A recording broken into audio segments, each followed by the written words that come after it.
Hey, what's up YouTube? It's ICU, and today we're going to be unboxing the brand new iPhone 7 Plus. Now I also have unboxings coming for the iPhone 7 as well as the Apple Watch Series 2. Click the subscribe button below next to my channel name to make sure you don't miss out for those two videos. But I wanted to get started with the 7 Plus because I'm particularly excited about it because of the dual camera setup. Now I am actually giving away an iPhone 7 as well. If you want instructions on that, I will have details in your cards right now as well as down below in the description. But just hurry because this giveaway concludes the 18th, so at the end of this weekend, it is for my early viewers. So if you guys are interested in winning a brand new iPhone 7, again, just check it out. Now the 7 Plus right here, of course, does look slightly different than the box for its predecessor, being the 6S, which I also have right here. You will notice that on the 6S, it actually shows the front of the device, whereas on the 7 Plus, it shows the rear, and I'm assuming that's probably because of the dual camera setup. Now looking at the rest of the box, we do have two Apple logos on the bottom as well as on the top, and it simply says iPhone. It doesn't say iPhone 7 Plus. Remember, the box for the 6S Plus, of course, said iPhone 6S Plus. Nope, we just have plain old iPhone, and the font is definitely bigger there. And then on the back, we just have some of the regular information that we'd expect. Again, it confirms it is the 32 gigabyte, which is base now, so thank God for that. No more 16 gigabyte versions. And then it states that it includes the iPhone 7 Plus, obviously, earpods with lightning connector, lightning to headphone jack adapter, which will cost you $9 if you lose it. You can replace it at Apple, and then lightning to USB cable and USB power adapter. And for this year's unboxing, we don't even need a knife, sadly, guys. We just have this little green arrow right here that is attached to a plastic flap that we can just pull up like so. All right, and directly beneath the lid, of course, we have this little packet that says designed by Apple in California, and we can go ahead and take these two things out, or actually three things. We have just a basic sheet that walks over some information on the device itself, and then we also have this right here that says iPhone user guide, so again, nothing too important. And finally, we have two Apple logo stickers, so they are just on a clear plastic sheet this time around, and these are just two white ones. And now here, the star of the video, guys, the iPhone 7 Plus. Now you won't notice too many differences with this device versus its predecessor, of course, just being the iPhone 6S or even the iPhone 6. I mean, Apple's really maintained the same design now for the past 3 generations, but there are some major differences here, particularly where the camera is concerned. There it is, guys, that dual lens camera assembly. We, of course, also do not have the antenna band that spans the width of the device. We just have the ones that go on the sides as well as across the bottom and then the top. So it is kind of a cleaner look overall. And of course, we also don't have the serial number on the back either. It just says designed by Apple in California, assembled in China, and it has the model number. Now it doesn't have any indication that it's a 7 other than, of course, that model number right there. Like the iPhone 6S actually did have an S on it. So it is just kind of a cleaner look, I guess, on the back for the text at the bottom there. But again, people will definitely know that this is a 7 Plus based on the camera alone, at least on the rose gold one. It definitely stands out more on this one than any other color option, I think. So let's go ahead and boot this guy up, and we're going to set it off to the side and return to the rest of the contents of the box. We're also going to bring these two things off as well. Now we do have the earpods up at the top, of course, not the AirPods. Those are a premium wireless accessory. We just have the regular wired headphones. And the big difference here, of course, is that they do connect over Lightning because neither the iPhone 7 Plus nor the iPhone 7 have headphone jacks. So let's bring that over here, and again, you will notice that we do not have that 3.5mm headphone jack. Of course, I'm sure you're all well familiar with that by now.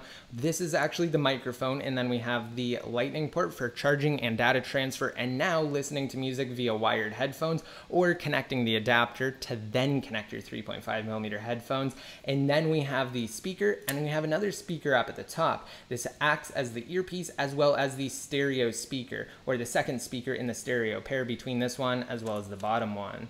But back to the box here, we of course just have the lightning cable, and then we have the US wall adapter. And if you travel or if you live in another country, you can of course switch this out for a different adapter that does match the wall outlet. And I actually forgot to show you guys the headphone adapter, so let's go ahead and flip this over here, it's right on the back. So instead of just charging you, Apple includes this for free, which while it's definitely inconvenient for some people to lose the headphone jack, I personally don't mind it too much because I use wireless headphones right now currently anyway, so I really don't care. But this is definitely interesting, not too bad in my opinion. I am in favor of wired headphones that connect via the lightning port, because what that means is that it's going to be digital audio, so it is going to be higher quality than what's actually going on here with the 3.5mm headphone jack, because that is analog versus, again, digital. So previously the iPhone had to convert an analog signal to digital, and then some sound quality was lost there. Now if you get headphones moving forward into the future that are wired via this lightning connection,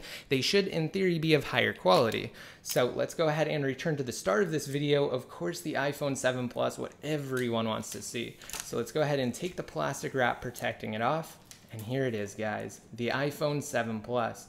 Now I'm going to press the home button to set up, and wow, that is different. That is way different, because as I'm sure you also know, the home button no longer physically clicks. It's a solid state home button, which just means that it doesn't move. And instead, Apple uses their taptic engine to kind of emulate a physical press, like what they do on the MacBooks. But this feels really interesting. Now, a lot of people have said that when you actually press it, it feels like the whole bottom of the phone is moving. Now, I don't feel that. Maybe they had the setting turned up higher, because I know you can set it to essentially 1, 2, or 3, and of course 3 is the highest setting, but it doesn't feel like the whole thing's moving to me. It actually feels like I can detect the most feedback, I guess, in the middle, right around the home button. I can kind of feel it on the edges, but not too much. It definitely feels like something's going on there, and I know I'm actually pushing into it. So that's really cool. I'm actually just going to go through this setup really quick, and I'm going to be right back. All right, and this screen just popped up in the setup. I wanted to go over it with you guys because it is definitely new. This is what I was talking about previously. Now it says, meet the new home button. Make your iPhone experience even more personal by choosing the click that's right for you. And then we can tap on Get Started or Customize later in settings. We're going to tap on Get Started, and like I said, again, it gives you 3 different options. 2 is default, so kind of just the middle setting, and then it goes up to 3 and then down to 1. So 2 is just like the regular setting, and I mean, it definitely feels like something's going on at 2. I guess if you hold it like this, you can kind of feel that more of the device is moving, but if you kind of hold it up toward the top more and then press it, it feels like you're actually clicking on a button almost. And then 1, let me feel that. That feels more precise. It almost feels more like you're pressing a home button than the default 2. And then 3, I have a feeling, yep, that's just going to be way over the top. That feels like the entire bottom of the phone is actually vibrating. But remember, the taptic engine is actually right there, and it does a very good job at emulating a physical press on 1. I really do like 1. I like it so much better than 2 or 3. So I'm going to tap on Next, and then it's just going to ask me to pick my zoom. Let's go with standard. So let's tap on Next and then Get Started. And here we are, guys. We're on iOS 10.0.1 with the iPhone 7 Plus. I'm so excited. I can't wait to create more videos for you guys. I am super, super pumped. So let's quickly go inside of the camera here, and I'm going to tap on Don't Allow. But we're here inside of the camera now, and we have this little 1x button right at the bottom, right above where it says Photo, and of course where you have the button to take the photo. And when we tap on that, it will switch to the other lens. So guys, this is 2 times hardware zoom basically, because it's just switching between which lens it's actually using. One is a regular wide angle lens and the other is a telephoto lens. So that way you can actually zoom in. So let's try that one more time. So let's go to 2. And guys, this is so amazing. We can of course also hold it and then kind of drag it all the way up to 10x zoom. Now this is digital zoom. Anything beyond 2x is digital, but because it does have those 2 lenses, supposedly its digital zoom is much, much, much better than the digital zoom on the iPhone 6s Plus. And of course you couldn't go to that 10 times digital zoom either. And even 2 times looks absolutely great. And of course that is because it is a hardware-based zoom. So you're using the other lens. You're not actually zooming in digitally with software. Now there is also going to be another effect for this dual camera assembly that's actually coming later in a software update, probably iOS 10.1, that will essentially add a crazy depth of field effect for your live human subjects. So that should be pretty cool. I'm excited for that. Of course, stay tuned. I'm going to release a video talking about it.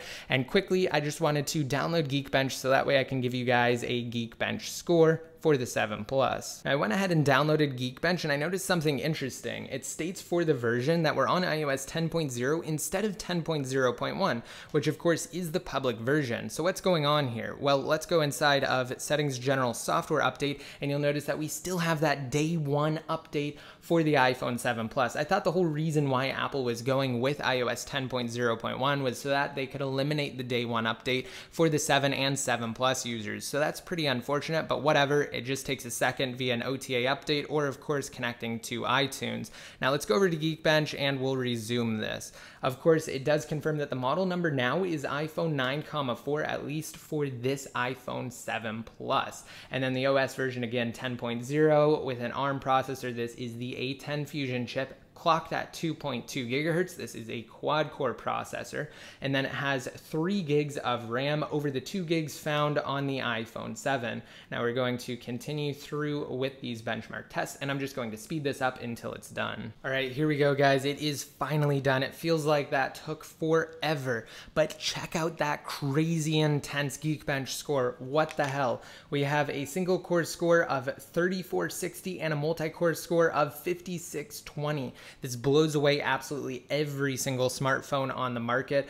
I'm pretty impressed. I can't believe this thing has that kind of crazy intense performance, and you're only really going to notice it if you're doing anything that's really GPU intensive or that really pushes the GPU capabilities of the A9 chip. So what that means is that when you're gaming, you will definitely notice a difference, but probably in real world applications, you won't notice too much of a difference between this guy as well as its predecessor, the 6S Plus, though you might because of the 3 gigs of RAM when doing things that again are RAM intensive, like when you have a lot of pages open, when you're trying to switch between a bunch of apps, etc. and so on. So guys, this is the iPhone 7 Plus. I really do hope you enjoyed this video. Again, be sure to smash that like button if you did, and definitely check out my giveaway linked down below in the description. Stay tuned for more coverage on new Apple products, and until next time, this is ICU signing out. Join the iCrackUriDevice community on Patreon to help out the channel and to be featured in videos similar to these top contributors. Click the link on your screens now if you're on desktop, or check below.